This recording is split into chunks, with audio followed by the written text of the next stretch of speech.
Tuganan tamo sa tinuod mga igala. Unsaon pag-ila ang matuod nga relihiyon o matuod nga simbahan. Tungod kay sa survey daghan kayo ang mga iglesia nga nanggawas karon, no? Kapin sa hapit na 50,000 ka mga iglesia mga kailangan, no? Kung imong tan-awon ang Mateo City 21, nagahisgot dito. Dili ang tanan nagatawag kanako Ginoo Ginoo makasulod sa gingarian sa langit. So kining tanang nga relihiyon nagsangpit og Ginoo pero dili ang tanan gawas ni adtong nagsunod sa kabubuton sa akong amahan ngadto sa langit. Mao na ang requirements igsoon sa matuod nga iglesia. O kini nga kabubuton nag-ingon sa Mateo City bersikulo 21 nga mao lamang ang matuod makapamatuod nga mao tinuod nga simbahan. Mingon pa sa Mr. David, Salmo 40 bersikulo 8, ang kabubuton sa amahan mao ang kasuguan. So sa nga kasuguan mga kaigsoon, walay lain ang sugo sa Ginoo. Nga dito sa Exodo kapitulo 20 bersikulo 3 ngadto sa 17, walay laing iglesia nga nagpuput niini mga kaigsunan nga nahas pala ang kasulatan. Walay lain nga was sa Seventh-day Adventist Church. God bless igsoon.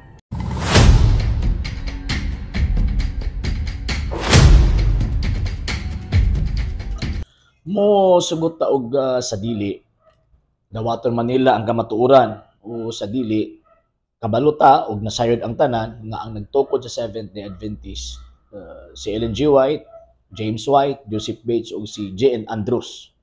Mo nang bisag pagkamilyon nato ang kunon nga kanang atoang puntok nagtuman sa sugo sa Dios bisan pagkabilyon nato ihatag ang pagprueba kuno nga kanang pundok nga inyong gipasakupan gitukod sa tuang Ginoong Jesucristo di gyud na mamahitabo nga mahimo lang tinuod nga naman tungod kay kabalo kita sa kamatuoran subay sa mga ebidensya nga kanang maong punduka gitukod og mga Amerikano.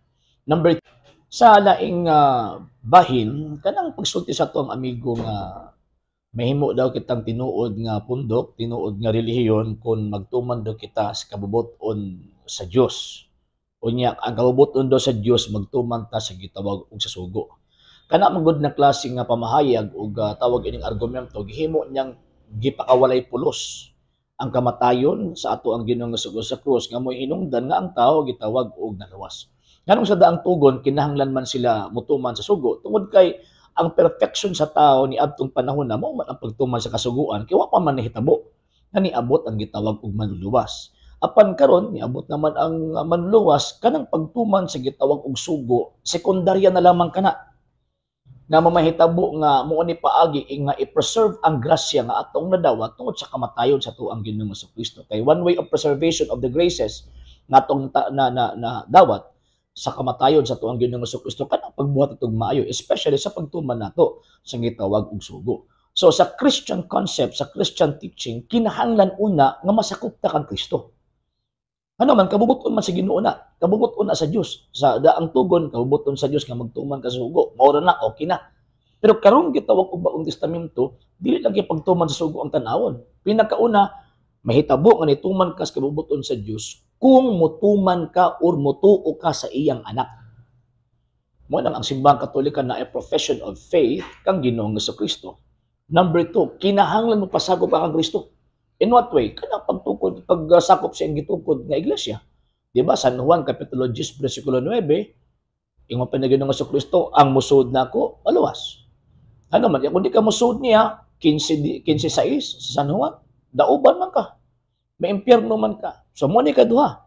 Ikatulo, mo na ng pagtuman sa iyang kabubuton. In what way? Kanang pagtuman sa iyang gitudlo, sa iyang mga doktrina, kanang giingon na Ginoong Jesucristo nga, tudloi sila sa tanang nga akong gisugo ninyo ngano man kay requirement na sa kaluwasan nga mahibalota sa gitawag og kamaturan. And lastly, ang pagtuman sa sugo. Ngano man kay pag nahiusad ta kang Kristo, naanad ta kang Ginoong Jesucristo, nya pagkahuman na nakadawat ta og grasya, so syempre atong i-preserve ka ng mong grasya pinagi sa pagtuman nato sa iyang kabubuton ug sa iyang gitawag og mga sugo.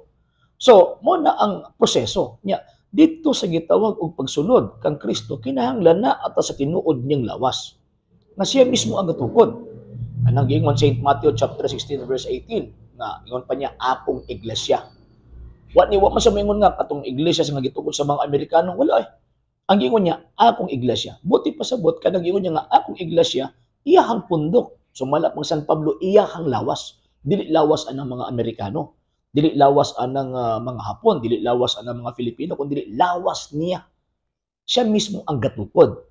So, kung dili ka sakop ni anang maong iyang lawas, dili ka sakop ni anang maong iglesia ang iyang gitukod, wa kay kasiguruhan sa kaluwasan. Ug sigurado ta maimpyerno ngano man kay kung di ta mapasakop sa iyang lawas, kung di ta mapasakop sa iyang gitawag og pundok, mahitabo nga atong gisungag ang kabubuton sa Dios.